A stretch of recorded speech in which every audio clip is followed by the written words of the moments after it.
Court ने देशद्रोही करार दिया है। उन पर राजद्रोह का मुकदमा चलेगा। वो वक्त याद होगा, वो घटनाक्रम भी आपको हम बताएंगे।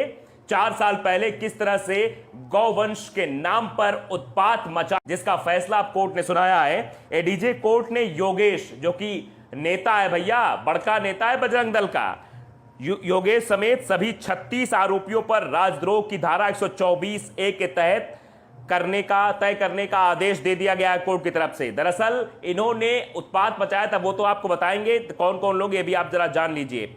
सभी 36 आरोपियों पर राजद्रोह की धारा 124A के तहत कार्रवाई के आदेश दिए गए हैं। बुलंदशहर जनपद के स्याना थाना क्षेत्र की चिंगराबटी चौकी के पास 3 दिसंबर 2018 को गो अवशेष मिलने पर बजरंग दल ने रास्ता जाम करके प्रदर्शन किया था, उत्पात मचाया था। वहां पुलिस पहुंची थी, आगजनी की घटनाएं भी वहां हुई थी, गोलीबारी भी चली थी, जिसमें कि प्रभारी जो थे, थाना प्रभारी तत्कालीन वहां पर सुबोध सिंह, उनकी हत्या हो गई थी। इनको सीधे तौर पर जेल भेजा गया है। इस मामले में क्षेत्र के एक युवक सहित और एक अन्य की भी मौत हो गई थी। घटना के बाद प्रकरण में एसआईटी ने 44 आरोपियों के खिलाफ चार्जशीट दाखिल की थी।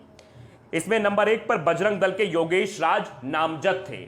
इस बजरंग दल के योगेश ने ही सारी प्लानिंग की थी और हंगामा किया था। बुलंदशहर जला था, सभी ने वो खबरें देखी थी, कैसे आम नागरिक की उसमें मौत हो गई थी, कैसे जो एक पुलिस वाले की मौत हो गई थी। और ये गौ रक्षक के नाम पर, गोकसी ना हो उसको रोकने के नाम पर ये लोगों को मारते हैं, पीटते हैं और इस तरह की चीजें करते हैं। हम आपको बताएंगे, लेकिन साहब तो समझिए कि अभी भी वो जेल में था योगेश राज। बुलंदशहर में जो हिंसा हुई थी उसमें सभी आरोपियों को गिरफ्तार कर जेल भेज दिया गया था। सभी आरोपियों में से 5 पर हत्या के आरोप में चार्जशीट दाखिल की गई थी। शेष आरोपियों पर हत्या के प्रयास, बवाल करने यानी बलवा, आगजनी, प्रदर्शन आदि धाराओं के खिलाफ चार्जशीट तय की गई थी। मुख्य आरोपी बजरंग दल का सदस्य योगेश राज हाईकोर्ट से जमानत पर बाहर आ गया था। भाई रुतबा था, पैसा था, बता रहे कि सोर्स लगा के बाहर आ गया है। वहीं शहीद इंस्पेक्टर सुबोध कुमार की पत्नी रंजनी सिंह ने सुप्रीम कोर्ट में इस मामले की गुहार लगाई जब उसको जमानत मिल गई कि विचाराधीन प्रकरण में निश्चित समय में आरोपियों पर चार्जशीट दाखिल की जाए, साक्ष्य के आधार पर आरोप भी तय किए जाए, यह मांग की थी इंस्पेक्टर सुबोध की पत्नी ने। रंजनी सिंह ने अदालत में यह भी गुहार लगाया कि मुख्य आरोपी योगेश राज को राजनीतिक दबाव में पुलिस अरेस्ट नहीं करेगी। सीधे तौर पर सुबोध की पत्नी ने आरोप लगाया कि राजनीतिक पकड़ है उसकी और इसी राजनीतिक पकड़ की वजह से उसकी गिरफ्तारी नहीं होगी। इस पर भी कोर्ट संज्ञान ले। इस पर सुप्रीम कोर्ट ने हाईकोर्ट की योगेश राज जमानत याचिका को स्टे किया, मतलब रोक दिया कि जमानत याचिका वही रुकी रहे, यथास्थिति बनी रहे। उसके बाद योगेश राज को 1 सप्ताह में सरेंडर का आदेश दिया। शीर्ष अदालत के आदेश पर योगेश राज ने सरेंडर किया। अब वो जेल में बंद है। उस बजरंग दल के नेता की सारी हेकड़ी निकल गई, बदतमीजी निकल गई और कोर्ट के इस मामले से काफी लोगों में खुशी है।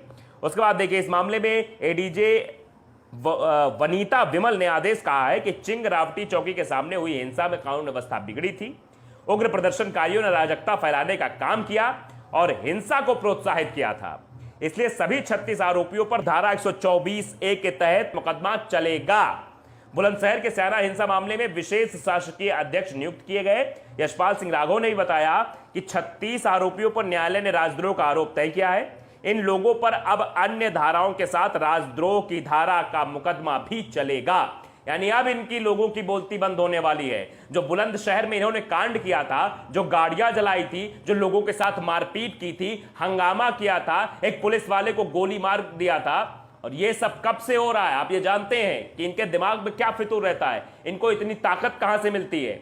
इस बात का अंदाजा आप स्वयं लगाइए किस तरह से ये ताकत के बल पर हंगामा खड़ा करने की कोशिश करते हैं।